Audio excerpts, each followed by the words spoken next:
Hi guys, JBS ബ്ലോഗ്സിലേക്ക് എല്ലാവർക്കും സ്വാഗതം. ഇന്നിവിടെ ഉണ്ടാക്കാൻ പോകുന്നത് മാമ്പഴ പുളിശ്ശേരിയാണ് കേട്ടോ.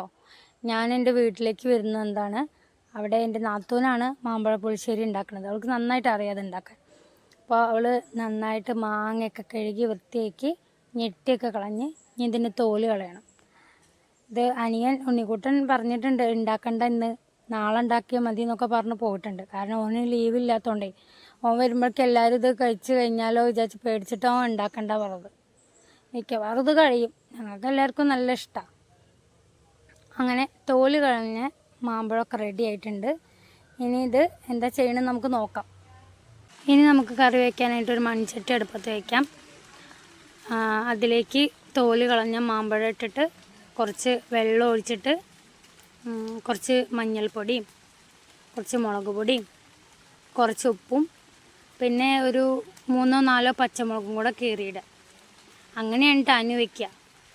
ഞാൻ വയ്ക്കുമ്പോൾ നാളികേരം അരയ്ക്കുമ്പോൾ അതിൽ തന്നെ പച്ചമുളക് ഇടുക ചെയ്യുക. ഇത് അനുവിൻ്റെ വെപ്പ. എങ്ങനെയുണ്ടെന്ന് നോക്കാം.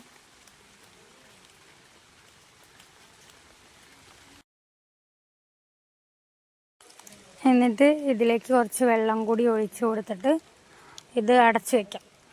അടച്ചു വെച്ചിട്ട് നന്നായിട്ടൊന്ന് വെന്തോട്ടെ. ഇതിൽ കറിവേപ്പിലിടാൻ മറന്നേന്നോള്.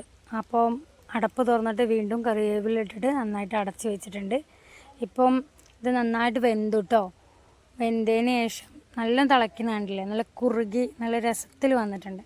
ഇതിലേക്ക് ഒരു 2 ശർക്കര ചൂടാക്കി പാനിയാക്കിയിട്ട് അതിൽ ഒഴിച്ചു കൊടുത്തു.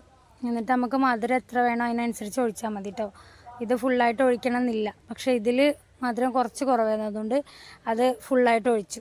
ഇനി ഒന്ന് തിളയ്ക്കുമ്പോൾ തന്നെ നമുക്ക് കുറച്ച് തൈര് ഒഴിച്ചു കൊടുക്കാം.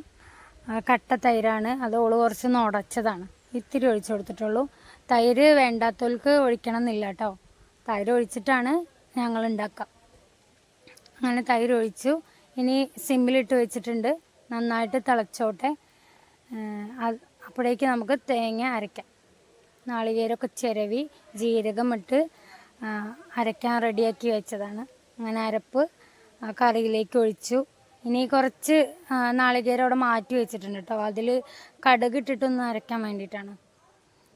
ഇപ്പോൾ ഇതാ നന്നായിട്ട് കുറുകി മാങ്ങയൊക്കെ നല്ലോണം വെന്ത് റെഡി ആയിട്ടുണ്ട്.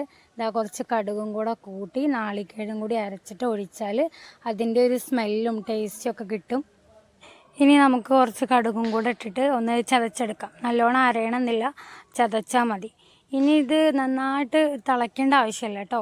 നല്ലോണം ഒന്ന് ചൂടായി കഴിഞ്ഞാൽ നന്നായിട്ടൊന്ന് ഇളക്കിയതിന് ശേഷം ചൂടായി കഴിഞ്ഞാൽ നമുക്ക് വാങ്ങി വയ്ക്കാം.